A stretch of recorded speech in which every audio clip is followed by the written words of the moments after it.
கல்வாரி அன்புக்கு முன்பாக ரெண்டு கரங்களை உயர்த்தி நம்முடைய கண்கள் எல்லாம் கல்வாரி சிலுவையில நமக்காக நொறுக்கப்பட்ட தேவகுமாரனை நோக்கி பார்க்கட்டும். அவருடைய அளவற்ற அன்பை எண்ணி பார்க்கட்டும். நம்ம மேல வைத்த அன்பு பெரியது. நமக்காக பரலோகத்தை துறந்த அன்பு பெரியது. நமக்காக அடிமையின் ரூபம் எடுத்த அன்பு பெரியது. நமக்காக பாரமான சிலுவையை தூக்கி கொண்டு எருசலேம் வீதியிலே தள்ளாடி தள்ளாடி நடந்த அன்பு பெரியது. நம்மை நினைத்து நினைத்து முள்முடி சூட்டப்பட மகிழ்ச்சியோடு ஒப்பு கொடுத்த அந்த அன்பு பெரியது. கைகளில் கொடூரமாய் ஆணிகள் கடாவப்படும்படி அந்த வேதனையை பொறுமையோடு சகித்த அந்த அன்பு பெரியது. நம்மை நினைத்து நினைத்து அத்தனை சவுக்கடிகளையோ அத்தனை வேதனைகளையோ சுமந்த அன்பு பெரியது. அந்த அன்புக்கு ஈடாக நாம் ஒன்றையும் செலுத்தவே முடியாது. அவ்வளவாய் நம்மை நேசித்த ஆண்டவர் உன்னை உயிர்ப்பிக்காமல் இருப்பாரோ? உன் குடும்பத்தில் உள்ள பிரச்சனையை மாற்றாமல் இருப்பாரோ? கொந்தளிக்கிற உள்ளத்தை அமைதிப்படுத்த மாட்டாரோ? உனக்காக யாவையும் செய்து முடிக்க மாட்டாரோ? தன்னுடைய சொந்த குமாரன் என்றும் பாராமல் அவரை நமக்காக தந்தருளினவர் அவரோடு கூட மற்ற எல்லாவற்றையும் அருளை செய்யாதிருப்பது எப்படி? தராளமாலமாதரே ஷேஹே தமௌரபாலரா அப்தரே கெராரமாரமாதரா. உம்முடைய வல்லமை இறங்கி வரும்படி ஜெபிக்கிறேன். உம்முடைய கரங்கள் உம்முடைய பிள்ளைகள் மேல் அமரும்படி ஜெபிக்கிறேன். நிறைவான உம்முடைய கிருபை இறங்கி வரும்போது எங்களுடைய பலவீனங்களும் எங்களுடைய போராட்டங்களும் நீங்கி போகுமே. ஆவியில ஒரு விடுதலை உண்டாவதாக. ஜெபிக்கும்படி ஒரு விடுதலை உண்டாவதாக. பரிசுத்த ஆவியானவரால் நிரம்பும்படி கர்த்தருடைய அபிஷேகம் ஒவ்வொரு மேலும் இறங்கி வருவதாக.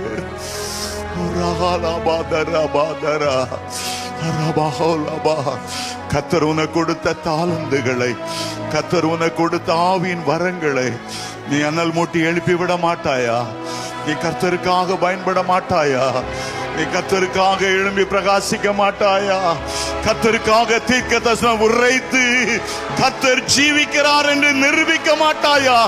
எலியாவின் ஆவியோடு, எலியாவின் பக்தி விருத்தியோடு கர்த்தரே தேவன் என்று நிரூபிக்கும்படி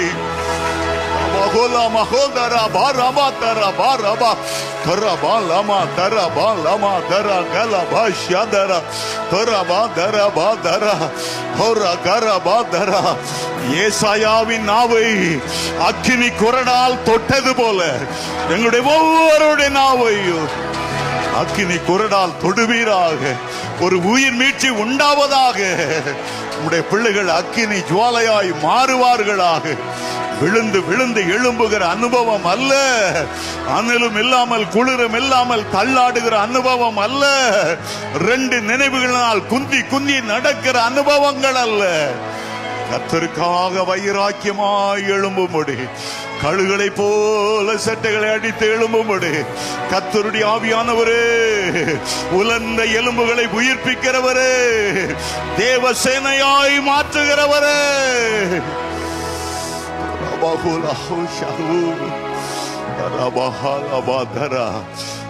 உம்மை அப்பா என்று அழைக்கும் போதெல்லாம், அப்பா பிதாவே என்று கூப்பிடும் போதெல்லாம் எவ்வளவு மனதுருக்கத்தோடு எங்களுடைய மத்தியில கடந்து வருகிறேன். உம்முடைய அன்பு கண்கள் எங்களை பாசத்தோடு நோக்கி பார்க்கிறதற்காக மகனே நான் உன்னோடு இருக்கிறேன், உன்னை திடப்படுத்தி பலப்படுத்தி உனக்கு சகாயம் செய்வேன் என்று சொல்கிறதற்காக உமக்கு நன்றி. இன்றைக்கும் பெரிய காரியங்களை செய்யும்படி எங்களுக்காக நீர் எழுந்தருளி இருக்கிறதற்காக நன்றி. எல்லா கனத்தையும் மகிமையுமக்கு செலுத்துகிறோம். வசனம் பிரசங்கிக்கும் போதே ஒவ்வொரு மேலும் ஆவியானவர் இறங்க வேண்டும் என்று ஜெபிக்கிறேன். ஒவ்வொரு மேலும் ஒரு அக்கினி அபிஷேகம் இறங்கும்படி ஜெபிக்கிறேன்.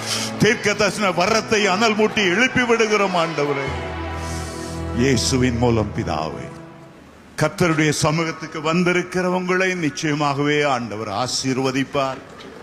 அவர் மனதுருக்கத்தின் தேவன். நம்முடைய தகுதியை பார்த்து அல்ல, அவருடைய கிருபை மகா பெரியதா இருக்கிறனாலும், அவருடைய மனதுருக்கம் பெரியதானதாலும் அதன்படியே ஆண்டவர் ஆசீர்வதிப்பார். இன்றைக்கு செய்திக்கு ஆதாரமாக உபாகமம் முதல் அதிகாரம் 10ஆம் வசனத்தையும் 11ஆம் வசனத்தையும் சேர்த்து வாசிக்க விரும்புகிறேன். உங்கள் தேவனாகிய கர்த்தர் உங்களை பெருக பண்ணினார். இதோ இந்நாளில் நீங்கள் வானத்து நட்சத்திரங்களைப் போல திரளாயிருக்கிறீர்கள். நீங்கள் இப்பொழுது இருக்கிறதை பார்க்கிலும் 1000 மடங்கு அதிகமாகும்படி உங்கள் பிதாக்களின் தேவனாகிய கர்த்தர் உங்களுக்கு சொல்லியபடியே உங்களை ஆசீர்வதிப்பாராக.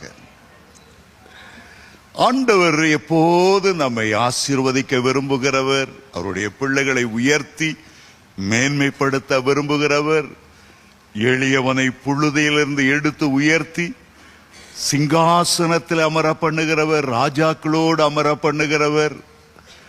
எந்த மனுஷனையும் உயர்த்த ஆண்டவரால முடியும்.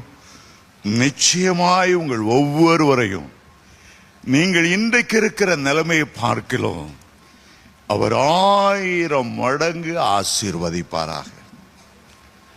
சிறையிருப்பிலே அடிமையாய் விற்கப்பட்டு போன யோசேப்பை, அந்த குழியிலே போடப்பட்ட யோசேப்பை அவ்வளவு உயர்த்தி பார்வோனுக்கு அடுத்த நிலைமையில உயர்த்தி இருக்க முடியுமானால் நிச்சயமாகவே உங்களை உயர்த்த ஆண்டவரால முடியும்.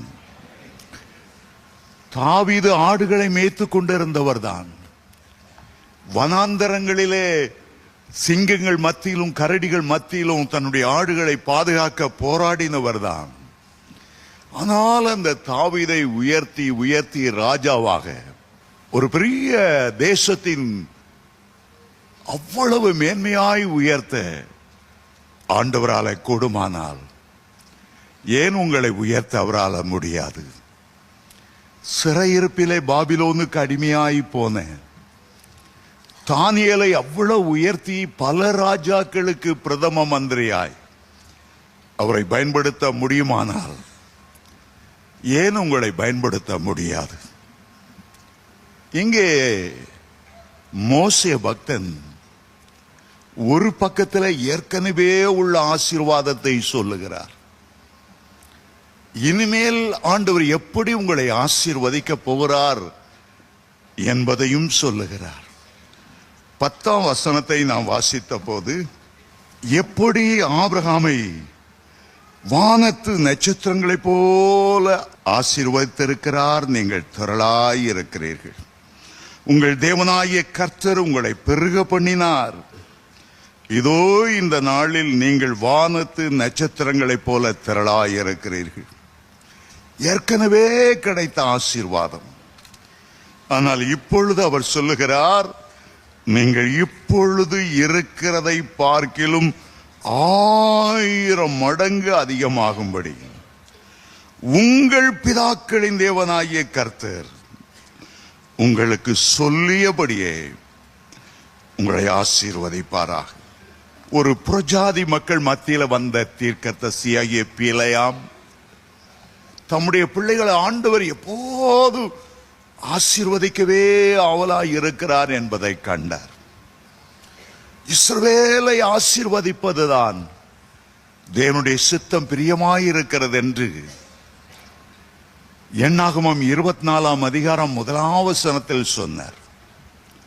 ஒரு ராஜாவால் கூலி பொருத்தப்பட்டு இஸ்ரவேல் ஜனங்களை நீ சபித்து விட்டால் நாங்கள் அவர்களை மேற்கொண்டு விடுவோம் என்று அந்த பாலாக் ராஜா சொன்ன போது இந்த பிலேயாம் சொல்லுகிறார், அவர்களை சபிக்கவே முடியாது.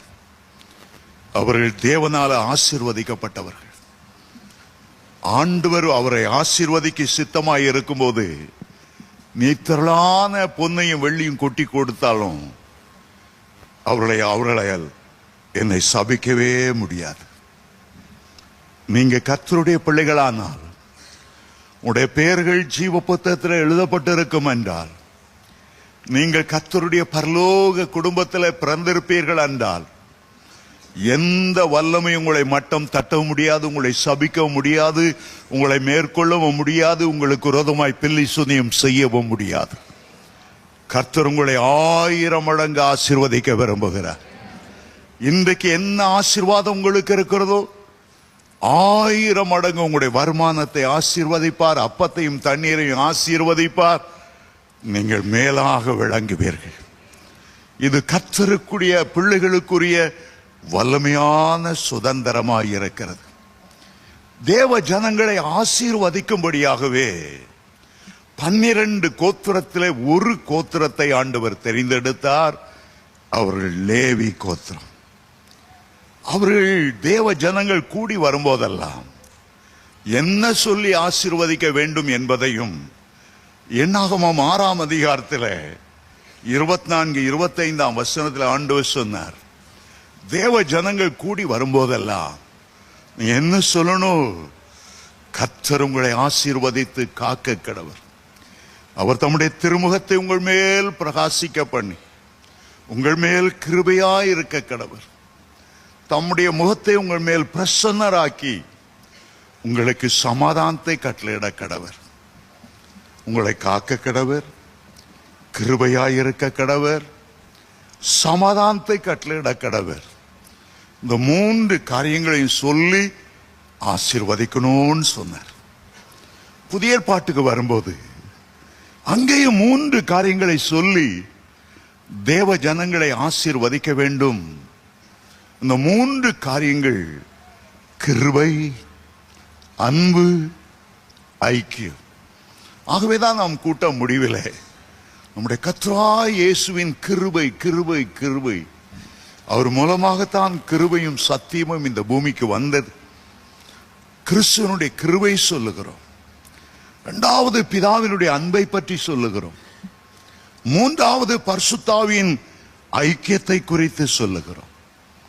அப்படி நாம் சொல்லி ஆசீர்வதிக்கும் போது 2 கொரிந்தியர் 1:20 சொல்லப்பட்டபடியே கிறிஸ்துவனுடைய வாக்குத்தத்தங்கள் எல்லாம் உங்களுக்கு ஆமென்றும் ஆமேன் என்றும் பலிக்கும். அருமையான தேவனுடைய பிள்ளைகளே, இன்றைக்கு கர்த்தர் உங்களுக்கு 1000 மடங்கு ஆசீர்வாதத்தை தர சித்தமானார். எத்தனை பேர் விசுவாசிக்கிறீர்களோ அதை நீங்கள் சுதந்தரித்துக் கொள்வீர்கள். இந்த வாக்குத்தத்தம் எனக்குத்தான் ஆண்டவரே, நான் உரிமை பாராட்டுகிறேன், எனக்காக கொடுக்கப்பட்ட வாக்குத்தத்தம் என்று விசுவாசிக்கிறேன் என்று சொல்லும் போது நிச்சயமாகவே அதை நீங்கள் பெற்றுக்கொள்வீர்கள். உலக பிரகாரமாகவும் 1000 மடங்கு, ஆவிக்குரிய பிரகாரமாகவும் 1000 மடங்கு. உலகத்துக்குரிய ஆசீர்வாதங்கள், நித்தியத்துக்குரிய ஆசீர்வாதங்கள், பரலோகத்துக்குரிய ஆசீர்வாதங்களை 1000 மடங்கு நம்மை ஆசீர்வதிக்க விரும்புகிறார். அநேகர் என்ன எண்ணுகிறார்கள்? ஆசீர்வாதம் என்றால் வாழ்க்கை தரத்திலே ஒரு மாறுதல். முன்பு ஒரு 7 குடிசை வீட்டில் இருந்தோம், இப்போ 3 மாடி கட்டடத்தில் இருக்கிறோம். வெரி குட், ரொம்ப நல்லது. எங்களுக்கு ஒரு வீட்டை கொடுத்தார், இப்போ 3 புது அபார்ட்மெண்டை வாங்கி இருக்கிறோம். ரொம்ப நல்லது. முன்னால பழைய கஞ்சி தான் குடிச்சோம், இப்போ தினமும் கேக்கு சாப்பிடுறோம், பிரியாணி சாப்பிடுறோம். ரொம்ப நல்லது. முன்னால எங்க வீட்டுக்கு முன்னால ஒரு வங்கு நாய் இருந்தது, இப்ப 3 அல்சேஷன் நாய் வளர்க்கிறோம். ரொம்ப ரொம்ப நல்லது. ஆனா ஆசீர்வாதம் என்றால் உலகத்துக்குரிய ஆசீர்வாதம் என்று மட்டுமே நாம் நினைத்து விடக்கூடாது. எபேசியர் 1:3 சொல்லுகிறது, உன்னதத்துக்குரிய சகல ஆவிக்குரிய ஆசீர்வாதத்தினாலும் அவர் நம்மை ஆசீர்வதித்திருக்கிறார். முன்பெல்லாம் 1/2 மணி நேரம் ஜெபம் பண்ணுவோம் பிரதர், இப்போ ஒரு ஜெபாவி என்னை நிரப்பிக் கொண்டே இருக்கிறது. 2 மணி நேரம் 3 மணி நேரம் போகிறது தெரியல. ஒரு ஆவிக்குரிய அபிஷேகத்தால் என்னை நிரப்பி இருக்கிறார். முந்தி எனக்கு ஒரு தாளந்து கூட இல்லை, ஒரு வரம் கூட ஆபரேட் பண்ணல. இப்போ ராத்திரி நேரங்களில் சொப்பனத்தின் மூலமாய், தரிசனத்தின் மூலமாய் மறை பொருட்களை ஆண்டவர் எனக்கு வெளிப்படுத்துகிறார். அடுத்த நாள் நடக்க போறத இந்த நாளிலேயே எனக்கு ஆண்டவர் சொல்லி விடுகிறார். முன்னெல்லாம் அந்நிய பாஷை எனக்கு அவ்வளவு வரவாது. இப்போ மனுஷர் பாஷைகளையும் தூதர் பாஷைகளையும் பல்வேறு பாஷைகளையும் பேச கிருபை செய்திருக்கிறார். இரவு நேரத்தில் தூங்கினாலும் கூட எனக்குள்ள இருந்து ஒரு அபிஷேகமோ ஒரு அந்நிய பாஷையும் வெளி வந்து கொண்டே இருக்கிறது. முன்பெல்லாம் எனக்கு வரையில காணப்படுவேனா நம்பிக்கை இல்லாம இருக்கும். இப்பெல்லாம் எனக்குள்ள ஒரு விழிப்பின் ஜீவித்த ஆண்டவர் கொடுத்திருக்கிறதுனால இன்றைக்கு ஆண்டவருடைய வருகை இருந்தாலும் கர்த்தராகிய இயேசுவே வாரும் என்று அவருடைய வருகைக்கு நான் எதிர்கொண்டு போவேன். ஆவிக்குரிய ஆசீர்வாதங்கள், ஆவிக்குரிய ஆசீர்வாதங்கள் உலக ஆசீர்வாதங்களை தந்து விட்டு நிறுத்தி விடுகிற தேவன் அல்ல. இம்மைக்காக மட்டுமே நாம் கிறிஸ்துவின் மேல் நம்பிக்கை வைப்போமானால் எல்லா மனுஷரை பார்க்கிலும் நாம் பரிதபிக்கப்படத்தக்கவர்களாய் இருப்போம் என்று வேதம் சொல்லுகிறது. இக்காலத்து பாடுகள் இனி உங்களில் வெளிப்படும் அந்த மகிமைக்கு ஒப்பானவைகள் அல்ல. உலக ஆசீர்வாதங்களும் நமக்கு தேவை, ஆவிக்குரிய ஆசீர்வாதங்களும் நமக்கு தேவை. ரெண்டு பக்கத்திலும் 1000 மடங்கு உன்னை ஆசீர்வதிப்பேன் என்று ஆண்டவர் சொல்லுகிறார். மட்டுமல்ல, 1000 மடங்கு என்று சொல்வது 1000 தலைமுறைகளுக்கு ஆண்டவர் நம்முடைய குடும்பத்துக்கு இரக்கம் செய்வதாகும். யாத்ராம புஸ்தகத்தை வாசிக்கும் போது 20ஆம் அதிகாரம் 6ஆம் வசனத்தில் என்னுடைய கட்டளைகளை கை கொண்டு என்னுடைய வழிகளில் நடக்கும்போது 1000 தலைமுறைகளுக்கு நான் இரக்கம் செய்கிறவனாயிருப்பேன். அதுக்கு முன்னால வாசனத்தை வாசியா ஒரு தகப்பனுடைய சாபம் 3-4 தலைமுறைக்கு வருமாம். ஆனா ஒரு மனுஷன் ஆண்டவரை நேசித்தான் என்றால், ஒரு நீதிமானாய் நடந்தான் என்றால், அவருடைய கட்டளைகளை கை கொள்வானால் 3 தலைமுறை 4 தலைமுறை அல்ல, 1000 தலைமுறைக்கு 1000 தலைமுறைக்கு அவர் இரக்கம் செய்கிறவராகவே இருக்கிறார். ஒருவேளை நீங்க சொல்லலாம், மோசே ஆசீர்வதிக்கும் போது பழைய ஏற்பாட்டில் உள்ள யூதரை ஆசீர்வதித்தார், இஸ்ரவேலரை ஆசீர்வதித்தார். இது இந்த நாளிலே இருக்கிற புறஜாதியிலிருந்து ரட்சிக்கப்பட்ட, இந்துவிலிருந்து ரட்சிக்கப்பட்ட எனக்கு எப்படி இது சொந்தமாகும் என்று நீங்கள் எண்ணலாம். கலாத்தியர் 3ஆம் அதிகாரம் 29ஆம் வசனத்தில் பவுல் சொல்லுகிறார், நீங்கள் கிறிஸ்துவினுடையவர்கள் ஆனால் ஆபிரகாமின் சந்ததியும் வாக்கு தத்தத்தின்படியே சுதந்திரராயும் இருக்கிறீர்கள். கிறிஸ்துவின் மூலமாக ஆபிரகாமோடு இணைக்கப்படுகிறோம். கிறிஸ்துவின் மூலமாக கர்த்தருடைய வாக்கு தத்தங்களோடு, சுதந்திரங்களோடு, உடன்படிக்கையோடு, ஆராதனையோடு ஒன்றரை நாம் இணைக்கப்பட்டு விடுகிறோம். நீங்கள் கிறிஸ்துவினுடையவர்களானால் ஆபிரகாமின் சந்ததியாயிருக்கும். 112ஆம் சங்கீதம் 2ஆம் வசனம் சொல்லுகிறது, அவன் சந்ததி இந்த பூமியிலே பலத்திருக்கும். செம்மையானவர்களின் வம்சம் ஆசீர்வதிக்கப்படும். தேவனுடைய பிள்ளைகளே, உங்களுடைய முற்பிதாக்கள் இன்னார் என்று உங்களுக்கு தெரியாது. உங்களுடைய முற்பிதாக்கள் என்ன பாவம் செய்தார்களோ, அக்கிரமம் செய்தார்களோ உங்களுக்கு தெரியாது. என்ன கொலை செய்து கற்பழித்து நிலத்தை சம்பாதித்து தலைமுறை தலைமுறையாய் உங்களுக்கு கொடுத்தார்களோ என்னவோ தெரியாது. அவருடைய சந்ததியில் உள்ள சாபம் 3 தலைமுறை 4 தலைமுறை வரும் என்று வேதம் சொல்லுதே, அது என்ன என்று கேட்கலாம். நீங்கள் இயேசுவை ஏற்றுக்கொள்ளும் போது சாபமான அந்த குடும்பத்திலிருந்து விலகி கிறிஸ்துவின் குடும்பத்துக்கு வந்து விடுகிறீர்கள். உங்களுடைய பழைய முற்பிதாக்கள் உங்களுடைய முற்பிதாக்கள் அல்ல. ஆபிரகாம், ஈசாக்கு, யாக்கோபு தான் உங்களுடைய முற்பிதாக்களாக மாறுகிறார்கள்.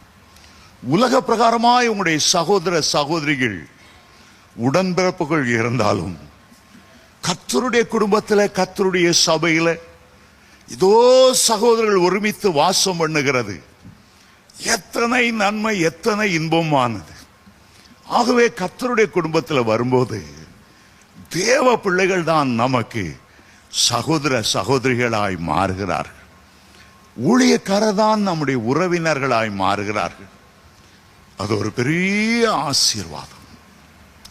நீதிமானாகிய கிறிஸ்துவோடு கூட நீதிமான்களாகிய தேவனுடைய பிள்ளைகளோடு நாம் ஐக்கியம் கொள்ளும் போது ஆண்டவர் 1000 மடங்கு ஆசீர்வதிக்கிறது மட்டுமல்ல, 1000 தலைமுறைக்கு அவர்கள் இரக்கம் செய்கிறவர்களா இருக்கிறார்.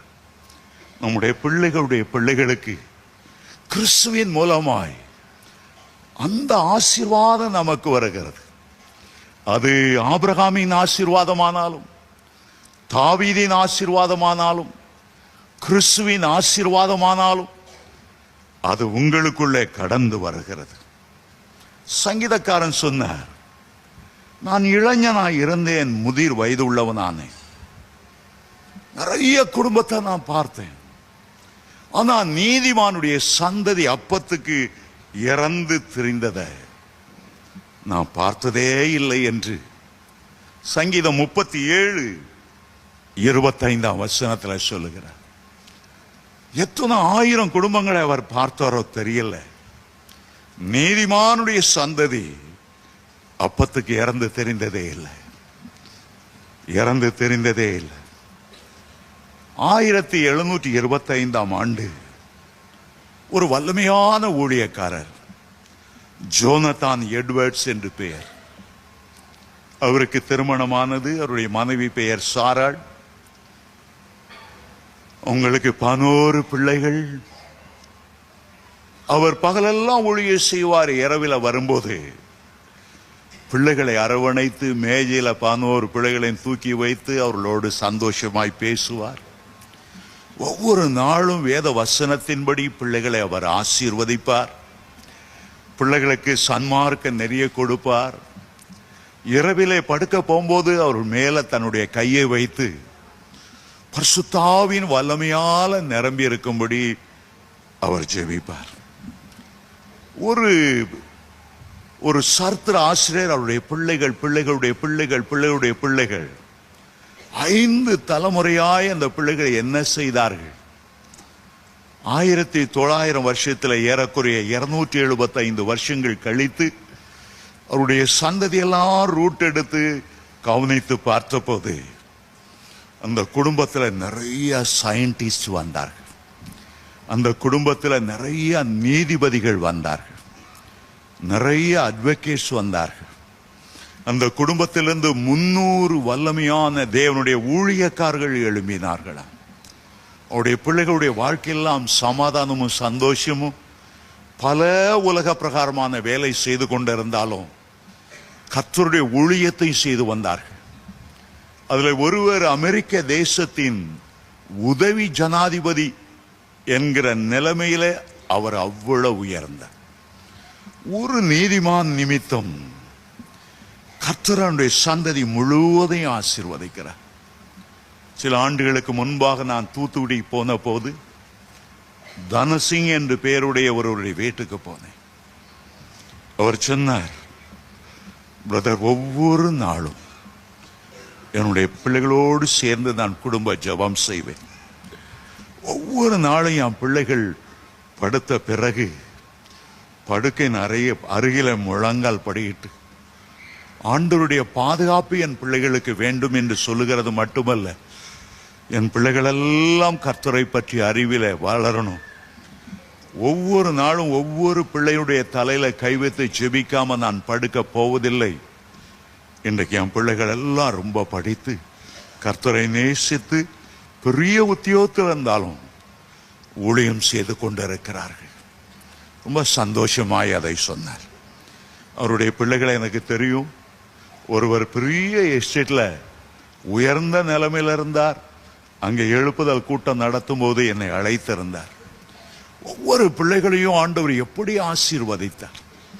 உங்களுக்குள்ளே ஒரு வாஞ்சி இருக்கணும். நானும் கர்த்தர் என கொடுத்த பிள்ளைகளும் சியோனில வாசம் பண்ணுகிற தேவனாகிய கர்த்தராலே அற்புதங்களாகவும் அடையாளங்களாகவும் விளங்க வேண்டும். அதைத்தான் ஏசாயா 8:18 அவர் சொன்னார். என் பிள்ளைகள் இந்த பூமிக்குரிய வாழ்க்கையில வாழ்ந்து மடிந்து விடக்கூடாது. ஒரு பிள்ளையாவது பின்மாற்றத்திலே போய்விடக்கூடாது. என் பிள்ளைகள் 1000 மடங்கு ஆசீர்வதிக்கப்படும்.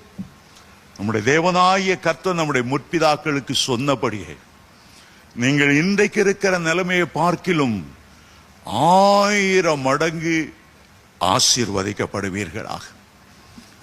ஆசீர்வாதம் மட்டுமல்ல, 1000 மடங்கு பாதுகாப்பையும் ஆண்டவர் உங்களுக்கு தருவார்.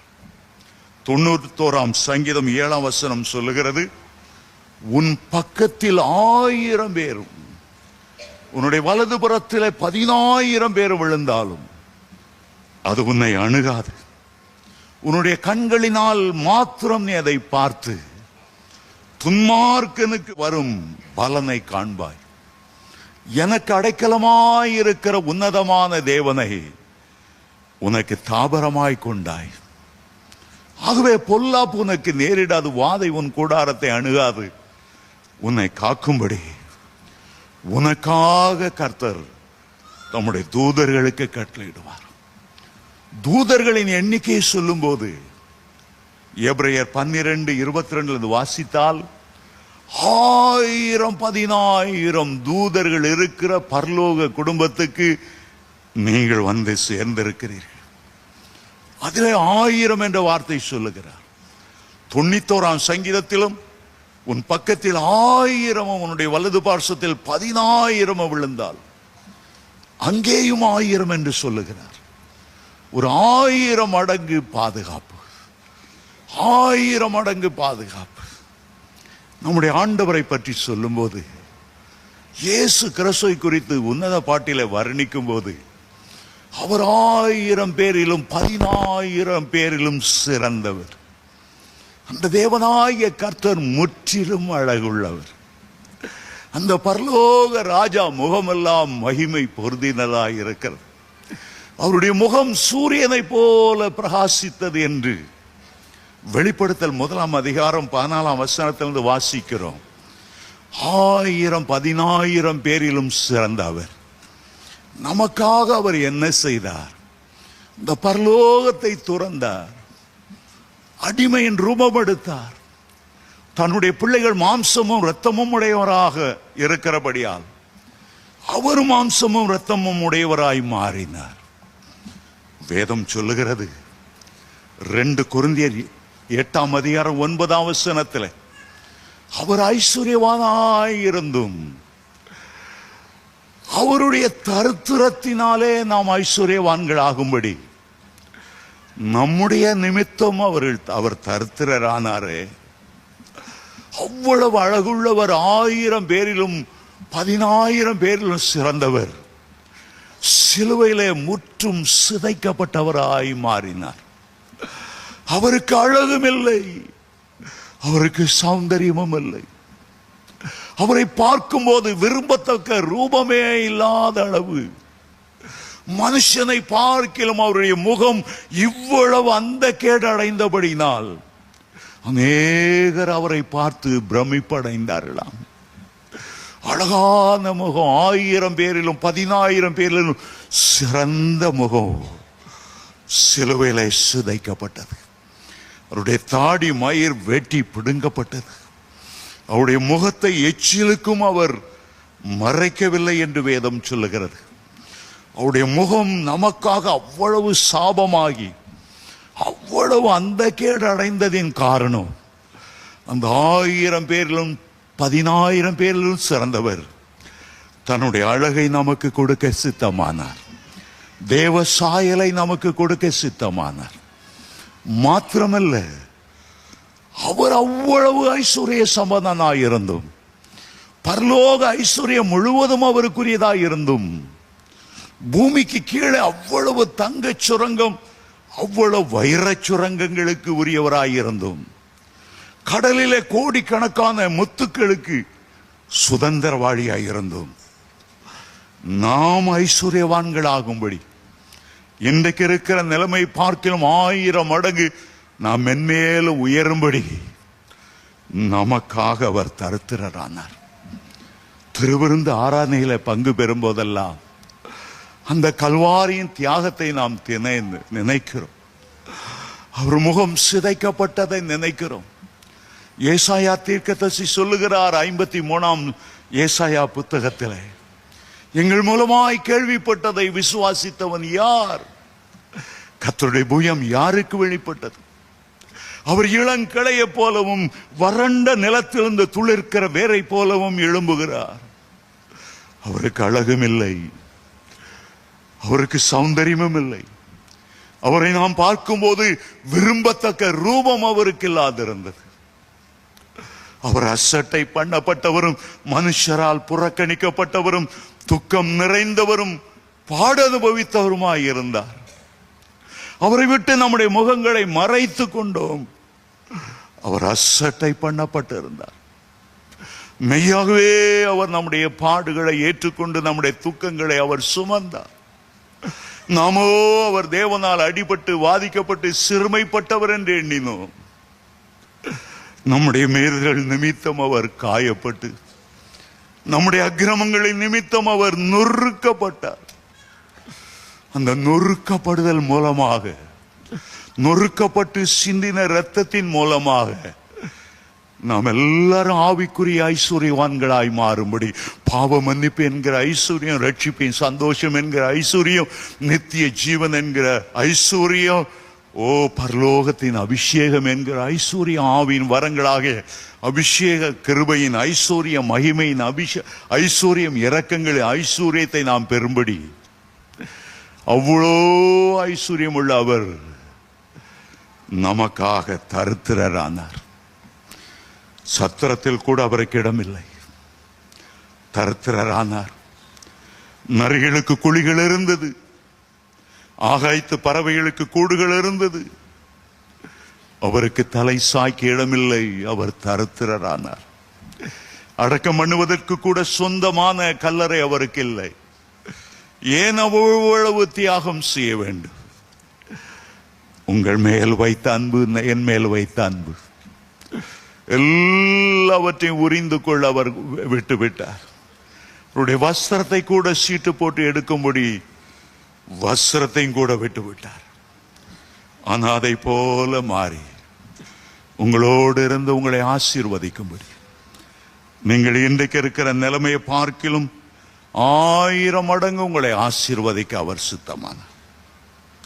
தேவ பிள்ளைகளே, இன்றைக்கு 4 காரியங்களை நான் சுருக்கமாக சொல்லுகிறேன். கர்த்தர் உங்களை 1000 மடங்கு ஆசீர்வதிக்க நீங்கள் செய்ய வேண்டிய முக்கியமான 4 காரியங்கள். முதலாவது, வாஞ்சை. உங்களுக்குள்ளே ஒரு விருப்பம் இருக்கணும். நான் இன்றைக்கு இருக்கிற நிலைமை இருக்கக்கூடாது, இயேசுவின் நாமத்தில் நான் உயரணும். இந்த பெரிய சென்னை பட்டணத்தில் எவ்வளவு கோடீஸ்வரர்கள், எவ்வளவு இஸ்லாமியர்கள், எவ்வளவு இந்துக்கள், புறஜாதிகள் கூட உயர்ந்த நிலைமையில் இருக்கும்போது, ராஜாதி ராஜானுடைய பிள்ளையாய நான் உயரத்தான் வேண்டும். உங்களுக்குள்ள அந்த வாஞ்சை அக்கினியாய் பற்றி எறியணும். நான் ஆசீர்வதிக்கப்பட்டவன், நான் ராஜாதி ராஜாவுடைய பிள்ளை, நான் அநேக ஜாதிகளுக்கு கடன் கொடுக்கும்படி கர்த்தர் எனக்கு வானத்தின் பலகணிகளை திறக்கணும். அந்த வாஞ்சை நமக்குள்ள இருக்கணும். எலியாவின் ஊழியக்காரன் தான் எலிசா. அவனுக்குள்ளே ஒரு வாஞ்சை, என் எஜமான இடத்துல இருக்கிற ஆவின் வரத்தை போல எனக்கு 2 மடங்கு வேணும். சிலர் 2 மடங்கு விரும்புகிறார்கள். யோசேப்பு தன்னுடைய தம்பி பெஞ்சமின் தன்னை பார்க்க வந்த போது தன்னுடைய மற்ற எல்லாருக்கும் கொடுப்பதை பார்க்க 5 மடங்கு கொடுத்தான். சகோதர பாசம். நம்முடைய ஆண்டவர் நம்முடைய மூத்த சகோதரன். நாம் அவருடைய குடும்பத்தில் பிறந்த அவருடைய சகோதர சகோதரிகள். இயேசு ஒரு முறை கேட்டார், யார் என்னுடைய சகோதரன்? சுற்றில் இருந்த சீஷர்களை பார்த்து, பரலோகத்தில் இருக்கிற என் பிதாவின் சித்தத்தின்படி செய்கிற இவர்கள்தான் என்னுடைய சகோதரர்கள். உங்களை பார்க்கும்போது பரலோக தேவன், இவர்கள்தான் என்னுடைய சகோதரர்கள், என்னுடைய சகோதரிகள்.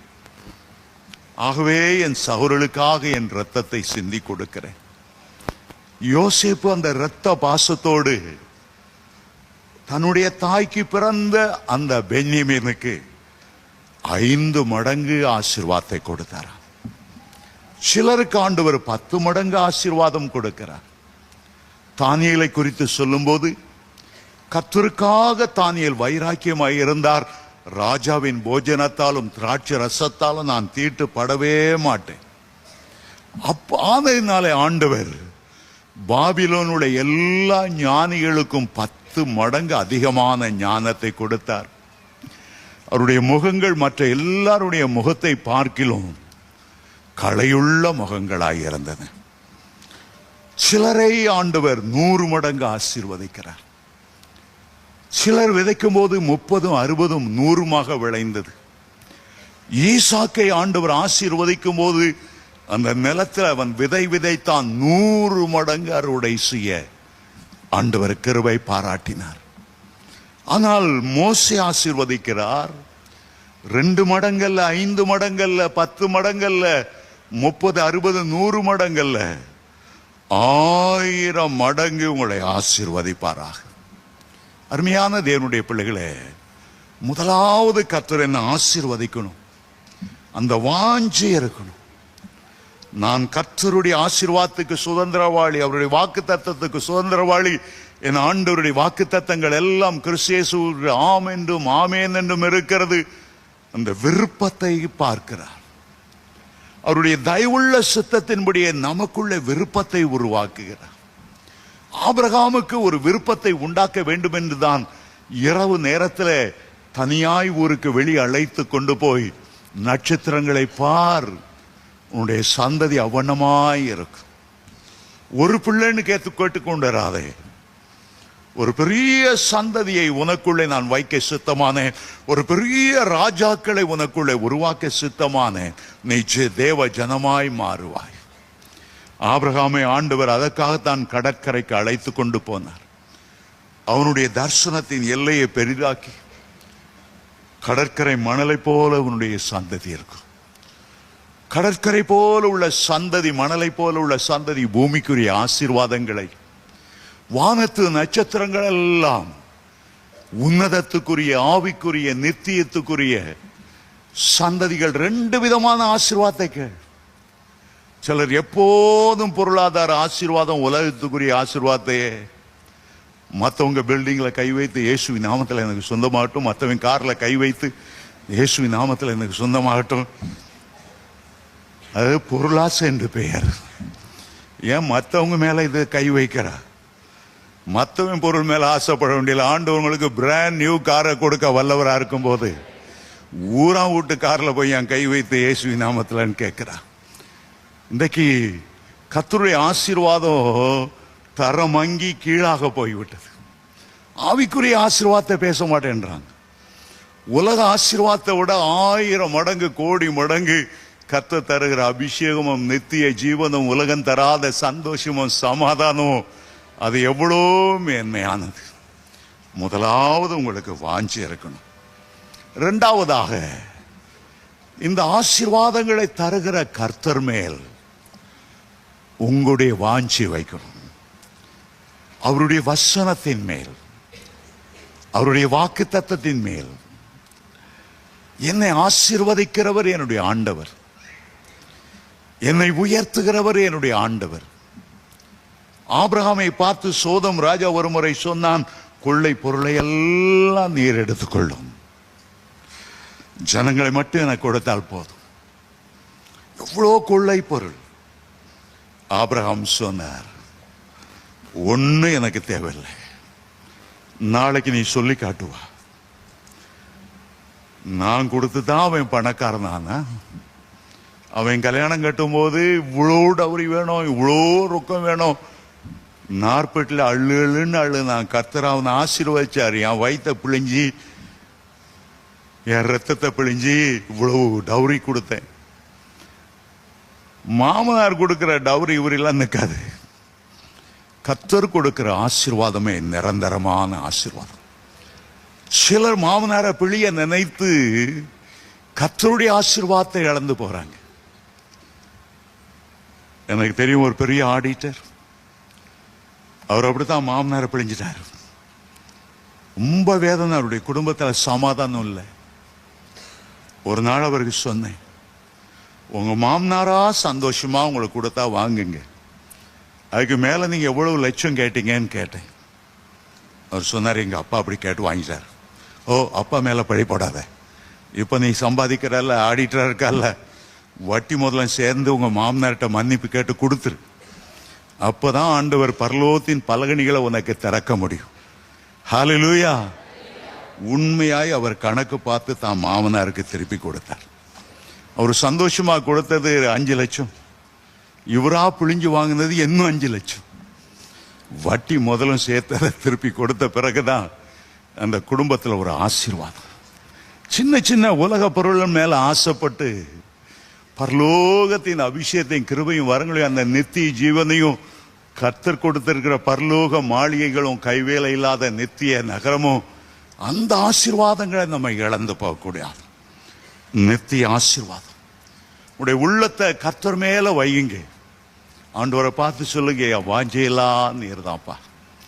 மான்கள் நீரோடை வாஞ்சித்து கதறுவது போல என் ஆத்துமா உண்மையே நினைத்து வாஞ்சித்து கதறுகிறது. நான் எப்பொழுது கர்த்தருடைய சன்னிதானத்தில் வந்து நிற்பேன். மூன்றாவதாக, 1000 மடங்கு நீங்கள் ஆசீர்வாதமா இருக்கும்படி உங்களுடைய மன விருப்பத்தை ஆண்டவரிடத்துல சொல்லுங்க. தேவரீர் எனக்கு ஒரு வீட்டை தந்தருளினார், உமக்கென்று கிராமப்புறங்கள்ல நான் ஒரு ஆலயத்தை கட்டி கொடுப்பேன். யாக்கோபை போல பொருத்தனை பண்ணி சொல்லுங்க, தேவரீர் என்னுடைய வழிகள் எல்லாம் நீர் என்னோடு வந்து உன்னை உடுக்க வஸ்திரமும் தந்து மகிழ்ச்சியோடு என்னை திரும்ப வர பண்ணினார்.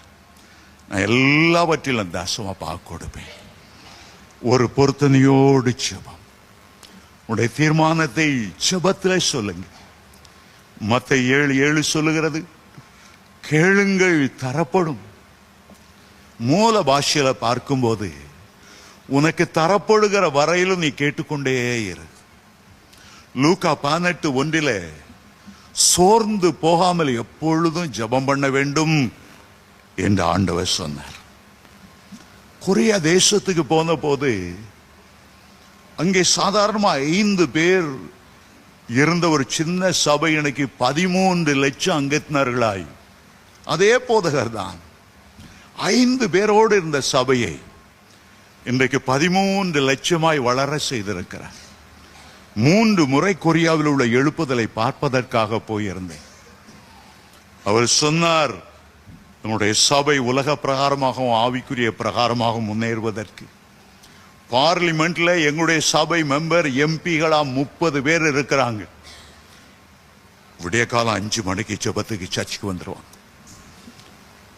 மாதத்துல 25 நாள் முழு இரவு ஜெபம்.